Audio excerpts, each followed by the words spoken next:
In the wee hours of Sunday morning, Grace Kabona, a resident of Kahendero landing site on Lake George in Muhokia Town Council, Kasese District, was one of many whose houses was not spared after a downpour and a storm in the area. The rain started at about 12:30 a.m. on Sunday morning. First it rained slightly, then a heavy wind followed. In that moment, the house felt like it was being carried away, and after that, the roof was blown off. Things were destroyed. My chicken and ducks were killed. Saucepans and clothes were not spared either. No deaths were recorded, but one family is nursing injuries as a result of bricks falling on them during the storm. Many have been left at the mercy of Good Samaritans for shelter. We are staying with our neighbors. We have no money to pay rent elsewhere. A total of 15 houses have been destroyed as a result of the downpour in Kahendero and Kyababinga, Kasese District. 11 households, our houses being taken off by wind in Kyababinga, here. 4 houses were blown off by heavy storm.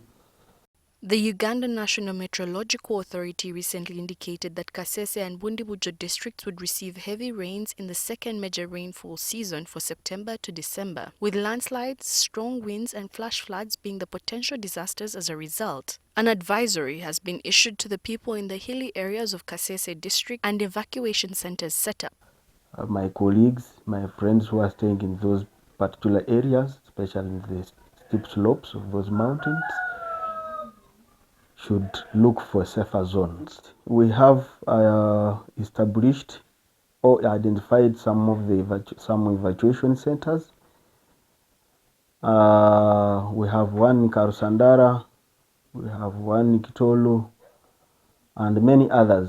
According to Richard Bomera, the LC3 chairperson of Bulembea division in Kasese Municipality, there is an issue when it comes to the locals who regard River Nyamwamba busting its banks as the only disaster in the district in the rainy season. People have been categorizing the Nyamwamba as the only disaster we have, little knowing that almost every part of Kasese is a disaster prone.